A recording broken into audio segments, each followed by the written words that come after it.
Hello snowboarders of the internet, I'm your host TC and today I will be reviewing the Nidecker Gamma.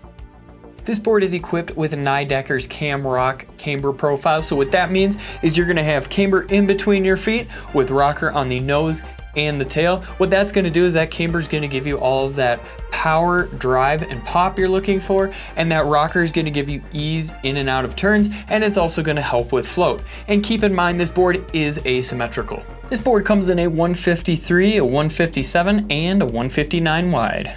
I rode this board at Copper Mountain where it was a sunny day but the snow was still firm. You could lay an edge into it though, so it wasn't like bulletproof or anything like that.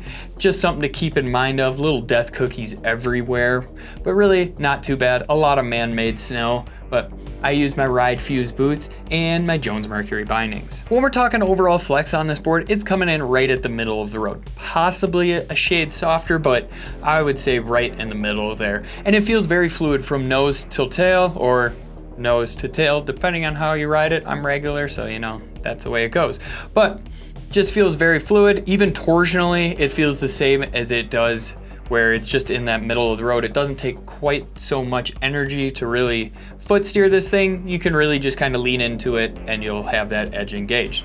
Now, when we talk about the stability of this board, it is a very stable board, which actually surprised me because I was like, it's an asymmetrical park board, probably not gonna be that stable. It's on the softer end, that sort of thing. But in actuality, it is very stable and pretty damp, where it's not the most damp board out there. You feel some of those bigger death cookies, but for the most part, all that chunder and stuff, it really took care of that for me. When I was ollieing on this board, it was a blast. It really loads up well. It has a really good snap to it where those stringers running from nose to tail, vice versa, you know what it is. But those things really give it a good snap where you can load it up without having to really shift all your weight back there. You could just pop it from underfoot and that tail does most of the work. And the same goes for when you take it off of jumps. This thing is super comfortable off jumps. You can flat base it, you can like put it on edge to rotate. Really let the lip do the work or do it yourself. I had way more fun doing it myself where I was popping this thing, trying to go to the moon on it. And the landing gear is there where if you land on edge, it really keeps its speed well, or if you just land flat-based, it wants to track straight and not really get thrown off its path. I would keep this board on the medium jump line. It might be able to handle the large line, but it might just be a little bit squirrely going off of those big old kickers. Since I have you here, you might as well like, subscribe, click that bell, and turn on those notifications so you don't miss any of our scheduled programming.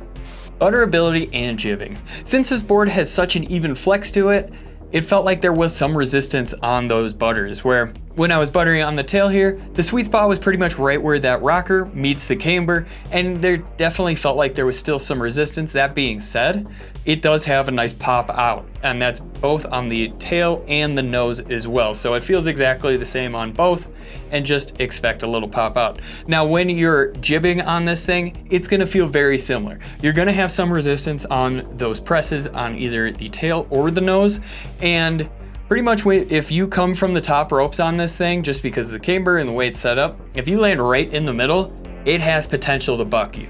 So keep that in mind when you go to land on a rail for a board slide. Just make sure you're not coming from the top ropes because this thing will store up that energy and just boot you to the moon. So keep that in mind, come on nice and gingerly, but definitely take it with speed. It's gonna make your life that much easier. Carving on this board is absolutely amazing. Since it is asymmetrical, when you go to get on that heel edge on those quick short carves, that thing engages right away. Same with those medium and larger carves, you don't have that edge delay where you're feeling like you're on it and then all of a sudden you feel it like slide and then engage. This thing is just right there every single time. So those short quick carves, when you're approaching the rail, feel amazing. They're nice and quick, so you don't have to worry about it lagging or not getting to the proper edge in time for the rail.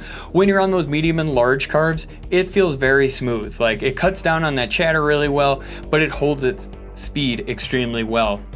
And when you are on those larger carves, you can trust the edge on both sides to really dig it in and just really hammer down really. And it will Euro carve.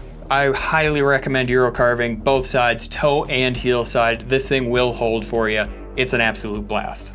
rider in mind. This board is pretty much made for that intermediate rider that just needs one board to do everything for them. They want to take it in the park, they want to take it all mountain, they want to warm up with carves, that sort of thing. They just need one board to do it all, and it doesn't need to be the most aggressive board out there. If you're looking for another way to get involved in the community, head on over to Angry Snowboarder VIP. Sure, I could explain it here, but we have a great video over there getting into it really in depth. I'm not a huge fan of asymmetrical boards in general, but this one is awesome. Like, everything about this board did it for me. It had a nice snap to it. It wasn't the most aggressive thing, so if I really wanted to take a run off, I could just stand straight up on it and not have any worries in the world. Just overall, super fun board. Nidecker does it again. They make great boards. They might not be huge in the US yet, but man, they know how to make a really good snowboard. Comparable boards, the Nitro Optisym, the Gnu Headspace, and the Ride Zero. Recommended binding, the Nidecker Kaon, the Union Force, and the Jones Meteorite.